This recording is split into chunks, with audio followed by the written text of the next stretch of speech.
Applied behavior analysis, or ABA, is a therapy technique that is used to improve the lifestyle of individuals. It does so by utilizing behavioral psychology to increase the likelihood of behaviors such as social skills, hygiene, and communication, and decrease the likelihood of behaviors such as tantrums, self-harm, and compulsive eating. Therapists using ABA may find trouble communicating their practices with patients and their guardians. However, this may be aided with the use of communication attribution theory, or CAT.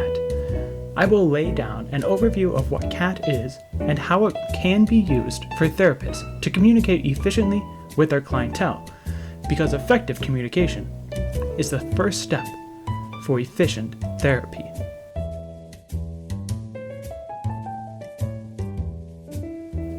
Communication accommodation theory focuses on how we adapt our communication styles to the ones we are communicating with.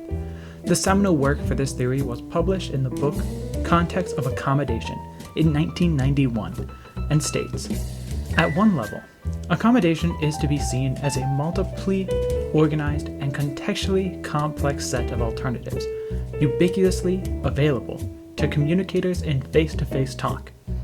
It can function to index and achieve solidarity with or disassociation from a conversational partner, reciprocally and dynamically. In other words, CAT is our ability as humans to have multiple styles of communication.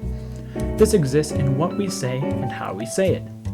Our choice of these styles results from and is a result of reinforcing or punishing consequences from the individual we are communicating with. We are constantly adapting our language styles, which are specific to the individual we are communicating with, regarding the consequences an individual gives us.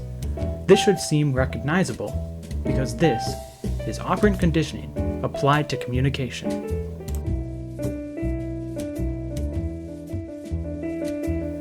While interviewing a behavioral analysis, two problems came to fruition with their career: communicating ABA to guardians and adapting communication styles which were learned with patients.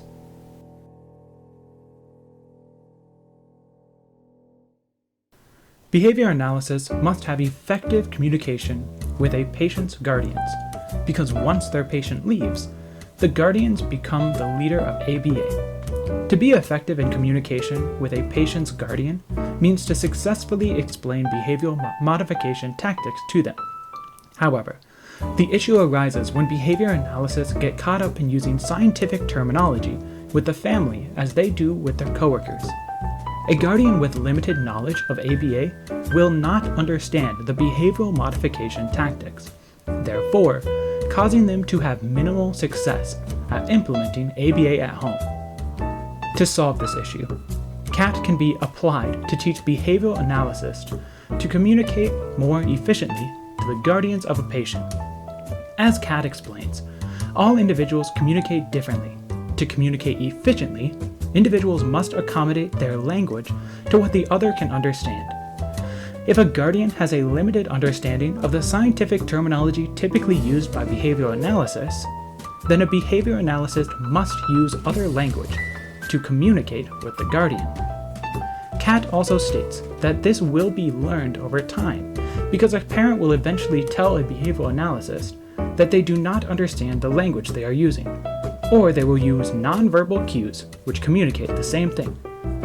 However, the quality of the guardian's experience with ABA could be improved if a behavioral analyst would accommodate their communication immediately. This can be done with the understanding of CAT by granting behavior analysis training on efficient communication accommodation with guardians. This can be done through the orientation of new employees. This training ought to express a focus on consciously having a behavior analysis watch for cues in a guardian's communication, whether verbal or nonverbal, that suggest miscommunication. An optimal way to train this would be through role-playing situations where this would happen. If need be, more training can be offered to behavior analysis annually.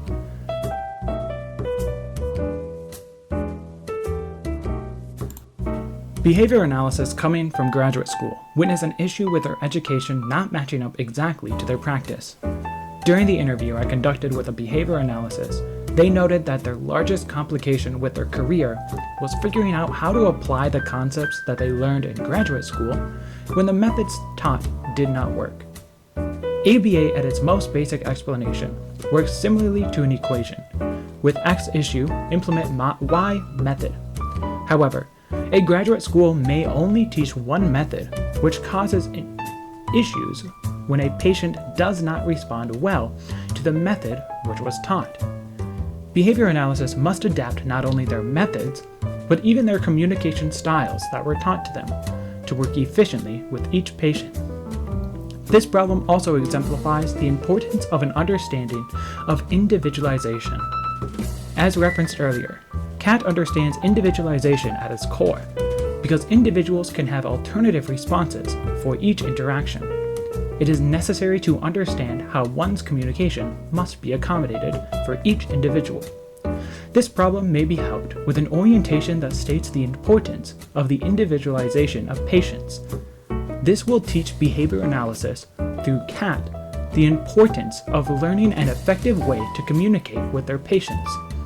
The orientation would be optimal if it focused on the collaboration of coworkers to problem solve the best communication styles between specific patients. However, it is important to allow the creative liberty of each behavioral analyst when discovering an efficient communication style for each of their patients.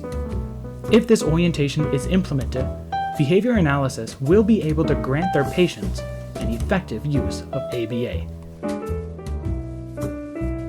This video explained communication accommodation theory and applied it to two current issues and applied behavior analysis to find solutions. CAT can be utilized by behavior analysis to increase their efficiency of ABA for their clientele.